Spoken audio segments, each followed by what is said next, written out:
ಇವತ್ತು ಯಾಕೆ ನಾವು ಹಳೆ ರೆಮಿಡಿನ ಶುಂಠಿ ಕಷಾಯನ ಮಾಡಿ ತೋರಿಸಬಾರ್ದು? ಈ ಓಮ್ ರೆಮಿಡಿ ಒಳ್ಳೆಯ ಓಮ್ ರೆಮಿಡಿ ಆ್ಯಕ್ಚುಲಿ ಕೋಲ್ಡ್ ಮತ್ತು ಕಾಫಿಗೆ. ಸೊ ಇವತ್ತು ಶುಂಠಿ ಕಷಾಯ ಹೇಗೆ ಮಾಡೋದು ಅಂತ ನೋಡೋಣ ಬನ್ನಿ. ಶುಂಠಿ ಕಷಾಯ ಮಾಡೋದಕ್ಕೆ ಬೇಕಾಗಿರುವ ಸಾಮಗ್ರಿಗಳು: 1 ಗ್ಲಾಸ್ ಅಷ್ಟು ಹಾಲು, ಶುಂಠಿ, ಕಾಳುಮೆಣಸು, ಧನಿಯಾ, ಅರಿಶಿನ. ಶುಂಠಿ ಕಷಾಯ ಮಾಡೋದಕ್ಕೆ ನಾನು ಮೊದಲನೇದಾಗಿ ಬಳಸ್ತಾ ಇರೋದು ಹಾಲು ಸರ್ವೇ ಸಾಮಾನ್ಯವಾಗಿ ಸಿಗುತ್ತೆ. ಸೊ ಹಾಲನ್ನ ಯೂಶಲಿ ಕಫ ಇರಬೇಕಾದ್ರೆ ಕುಡಿಬಾರ್ದು ಅಂತ ತುಂಬಾ ಜನ ಹೇಳ್ತಾರೆ, ಆದ್ರೆ ಅದು ತಪ್ಪು. ಸೊ ಅದರಿಂದ ಏನು ಕಫ ಕಟ್ಟೋದಿಲ್ಲ ಅಥವಾ ಕಫ ಜಾಸ್ತಿ ಆಗೋದಿಲ್ಲ. ಅಂಡ್ ಹಾಲನ್ನ ತುಂಬಾ ಗಟ್ಟಿ ತಗೋಬಾರ್ದು, ಆದಷ್ಟು ನೀರಿನಂಗೆ ತಗೊಳ್ಬೇಕು. ಸೊ ಕಫ ಅದರಿಂದ ಹೆಚ್ಚಾಗದಂತೂ ಅದು ಸುಳ್ಳು ಅಂತಾನೆ ಹೇಳ್ಬೋದು. ನೆಕ್ಸ್ಟ್ ನಾನು ತಗೊಳ್ತಾ ಇರೋದು ಜಿಂಜರ್ ಅಂದ್ರೆ ಶುಂಠಿಯಲ್ಲಿ ಆಂಟಿ ಬ್ಯಾಕ್ಟೀರಿಯಲ್ ಪ್ರಾಪರ್ಟೀಸ್ ಹೆಚ್ಚಾಗಿರೋದ್ರಿಂದ ಚೆಸ್ಟ್ ಅಲ್ಲಿ ಯಾವುದೇ ರೀತಿಯ ಕಂಜೆಷನ್ ಇದ್ರೆ ಅದನ್ನ ಹೋಗ್ಲಾಡ್ಸೋದಕ್ಕೆ ಸಹಾಯ ಮಾಡುತ್ತೆ.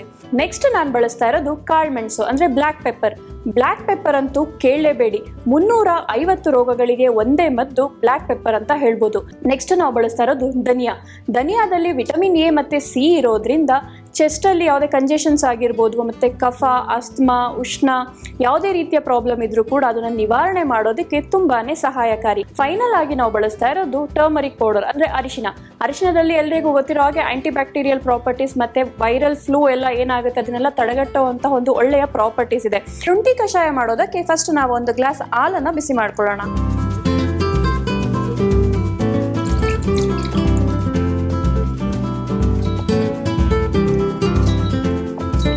ಸೊ ಹಾಲು ಬಿಸಿ ಮಾಡೋಕೆ ಇಟ್ಟಿದ್ದೀನಿ, ಇದು ಸ್ವಲ್ಪ ಕುದಿ ಬರಬೇಕು. ಸೊ ಈಗ ಹಾಲು ಬಿಸಿ ಆಗಿದೆ, ಇದಕ್ಕೆ ನಾನು ಕಟ್ ಮಾಡ್ಕೊಂಡಿರುವಂತ ಶುಂಠಿಯನ್ನ ಹಾಕ್ತೀನಿ. ಒಂದು ಸ್ವಲ್ಪ ಕಾಳು ಮೆಣಸನ್ನ ಹಾಕೊಳ್ಳೋಣ. ಸೊ ಇದು ಖಾರ ಇರುತ್ತೆ, ನಿಮ್ಗೆ ಎಷ್ಟು ಬೇಕೋ ಅಷ್ಟು ನೋಡಿ ಹಾಕೊಳ್ಳಿ ನೀವು.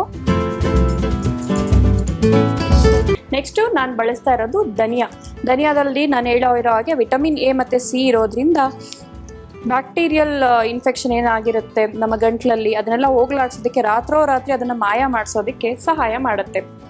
ಫೈನಲ್ ಆಗಿ ನಾನು ಬಳಸ್ತಾ ಇರೋದು ಅರಿಶಿನ.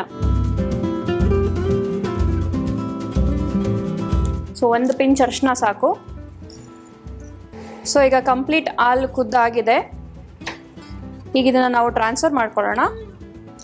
ಇದು ಕುಡಿಯೋದಕ್ಕೂ ಸಹ ತುಂಬಾನೇ ಚೆನ್ನಾಗಿರುತ್ತೆ. ಅಂಡ್ ಇದು ಸ್ಮೆಲ್ಲು ಕೂಡ ಬಾದಾಮ್ ಮಿಲ್ಕ್ ರೀತಿನೇ ಸ್ಮೆಲ್ ಬರ್ತಿದೆ. ಖಂಡಿತವಾಗ್ಲೂ ನೀವು ಟ್ರೈ ಮಾಡ್ಬೋದು. ಆ್ಯಂಡ್ ಈ ಕಷಾಯನ ಯಾರು ಬೇಕಾದರೂ ಕುಡಿಬೋದು, ಮಕ್ಕಳಾಗಿರ್ಬೋದು, ಬಾಣಂತಿಯರಾಗಿರ್ಬೋದು, ದೊಡ್ಡವರು, ಚಿಕ್ಕವರು, ಯಾರು ಬೇಕಾದರೂ ಕುಡಿಬೋದು. ಈ ಸಿಂಪಲ್ ಆದ ಹೋಮ್ ರೆಮಿಡಿಯನ್ನ ನೀವು ಸಹ ಖಂಡಿತವಾಗ್ಲೂ ಟ್ರೈ ಮಾಡಿ. ಆ್ಯಂಡ್ ಈಗ ವೆದರ್ ಕೂಡ ಚೇಂಜ್ ಆಗಿದೆ, ಈಗಲೇ ನೀವು ಟ್ರೈ ಮಾಡಿ ಅಂತ ಹೇಳ್ತಾ ಇವತ್ತಿನ ಕ್ವಿಕ್ ಟಿಪ್ ಏನಪ್ಪಾ ಅಂತಂದ್ರೆ, ನಾವು ನಾರ್ಮಲ್ ಆಗಿ ಮನೆಗೆ ಹೊಸ ಪಾತ್ರೆಯನ್ನು ತಂದಾಗ ಅದರಲ್ಲಿ ಒಂದಷ್ಟು ಸ್ಟಿಕ್ಕರ್ಗಳು ಅಂಟಿಸಿರ್ತಾರೆ. ಅದು ಬ್ರ್ಯಾಂಡ್ ನೇಮ್ ಆಗಿರ್ಬೋದು ಅಥವಾ ಏನೋ ಒಂದು ಕೋಡ್ ಆಗಿರ್ಬೋದು. ಆ ಸ್ಟಿಕ್ಕರನ್ನು ನಾವು ಹಾಗೆ ತೆಗೆದ್ರೆ ಲೈಕ್ ಅದು ಮಾರ್ಕ್ ಅಲ್ಲೇ ಉಳಿದೋಗುತ್ತೆ, ಅರ್ಧ ಪೇಪರ್ ಅಲ್ಲೇ ಉಳಿಯುತ್ತೆ, ಮತ್ತೆ ಮಾರ್ಕು ಅಲ್ಲೇ ಉಳಿಯುತ್ತೆ. ಅದು ಗಲೀಜಾಗಿ ಕಾಣುತ್ತೆ ಬರ್ತಾ. ಅದನ್ನ ಈಸಿಯಾಗಿ ಹೇಗೆ ರಿಮೂವ್ ಮಾಡೋದು ಯಾವುದೇ ಮಾರ್ಕ್ ಇಲ್ದಿರ ಅಂದ್ರೆ, ಆ ಪಾತ್ರೆಯನ್ನು ನಾವು ಸ್ಟವ್ ಮೇಲೆ ಇಟ್ಟು ಜಸ್ಟ್ ಲೈಟಾಗಿ ಬಿಸಿ ಮಾಡಬೇಕು. ಸ್ವಲ್ಪ ಬಿಸಿ ಮಾಡಿ ಹಿಂಗೆ ಸ್ಟಿಕ್ಕರನ್ನು ಓಪನ್ ಮಾಡೋದ್ರಿಂದ ಈಸಿಯಾಗಿ ಬರುತ್ತೆ, ಯಾವುದೇ ಕಲೆಗಳಲ್ಲಿ ಉಳಿಯೋದಿಲ್ಲ, ಯಾವ ಪೇಪರು ಕೂಡ ಅಲ್ಲಿಗೆ ಅಂಟ್ಕೊಳ್ಳೋದಿಲ್ಲ. ನೀವು ಸಹ ಈ ಕ್ವಿಕ್ ಟಿಪ್ನ ಟ್ರೈ ಮಾಡಿ ಅಂತ ಹೇಳ್ತಾ ಮತ್ತಷ್ಟು ಹೋಮ್ ರೆಮಿಡಿ ಮತ್ತೆ ಕ್ವಿಕ್ ಟಿಪ್ನೊಂದಿಗೆ ಮತ್ತೆ ಭೇಟಿ ಆಗ್ತೀನಿ. ಅಲ್ಲಿವರೆಗೂ ನೋಡ್ತಾ ಇರಿ ಆಯುಷ್ ಟಿವಿ, ಉತ್ತಮ ಜೀವನ ಶೈಲಿಗಾಗಿ. Click on the bell icon to watch our latest videos.